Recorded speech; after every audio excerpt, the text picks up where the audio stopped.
which they serious, substantive, political commentary than what you're doing. Sure. True statement? That's true.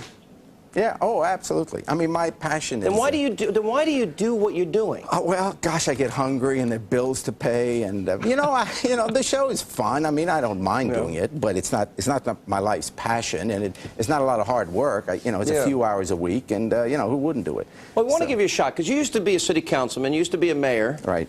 And you're watching the election. Now, you're left of center. You're over there with Colmes. Sure. Yeah. Pitiful liberal state that you're living in. Your office. I'm in your office. This is great. We've taken the place over. Don't come back.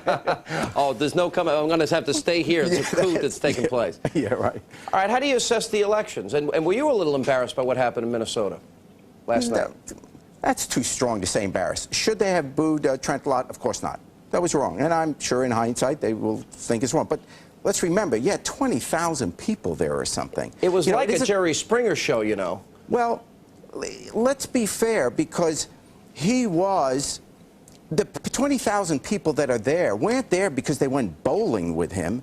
They were there because they loved him politically. I mean, he stood for what they wanted. I don't have a problem with that. And you know what? I lost my parents in the last number of years, Jerry, and people mourn differently, and I respect that. It's not that. It's the blatant political exploitation of this man's death that so many of us found distasteful. And again, I quote Jesse Ventura, who I don't usually agree with, that they should hang their heads in shame, that he felt violated, he felt duped. There was something.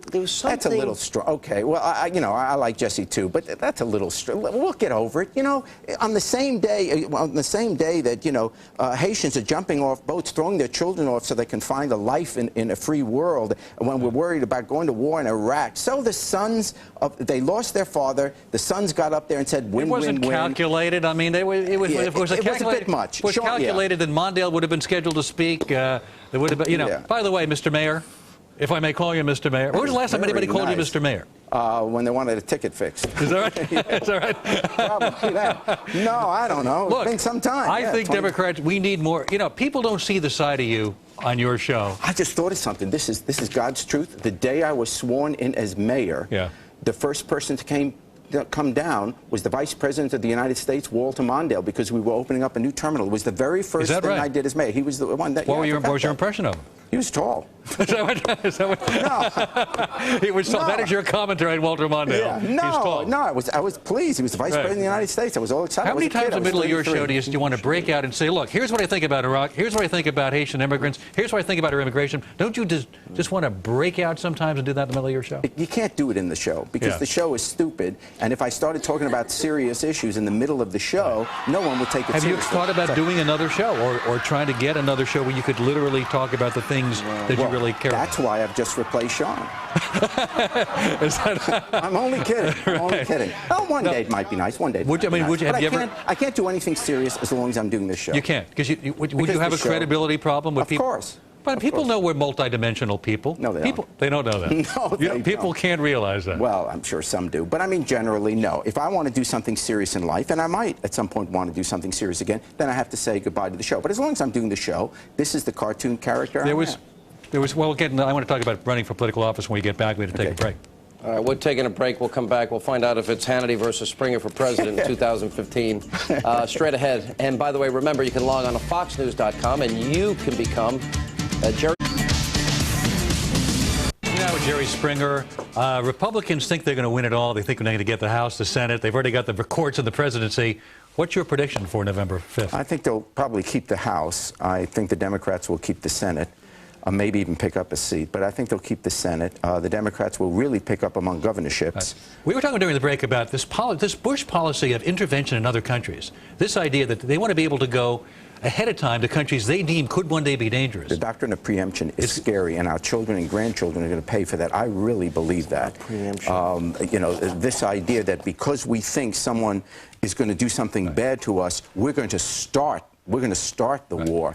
Going after Iraq is suicidal. It is suicidal. And I think they've given us a snow job on this Iraq thing because the facts haven't backed up what the administration has said. The Atomic Energy Commission hasn't backed it up. The CIA hasn't backed it up. And yet so many people are buying this. It scares me that they're able to sell this to the American people. What gets me is the logic. If the fear is that we don't want him to use nuclear weapons, the one way to guarantee that he will use nuclear weapons or biological or chemical is to actually go in and fight him. Then, of course, he's going to use it because he has no reason not to. Yes? So we're going to wait till he then gets more weapons, bigger weapons? And I got to correct you. It is not preemption. He signed a ceasefire agreement. He's not been abiding by the terms. He had promised unfettered access, and he never gave it.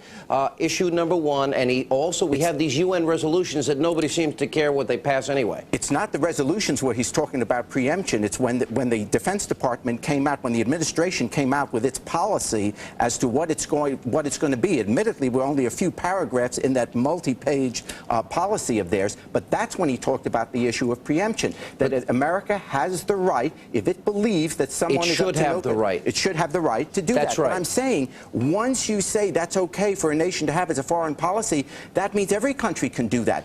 Every country already has that, Jer. Every country does. No, but the only problem is America has never abused its power. Is the only reason to go to war. That's what America has stood for. That's what makes us different and better. Have you thought this through? If he gets weapons of mass destruction, Jerry, what does that mean? What does that mean for the world? What does that mean for the Middle East? It's either nuclear blackmail or this madman who's killed 1.5 million people and gassed children. He does it again. Okay. Here's exactly what it means. It means what worked against the Soviet Union for 50 years. You see, you cannot confuse him with terrorists. Terrorists, suicide bombers, are very willing to give up their lives for their cause.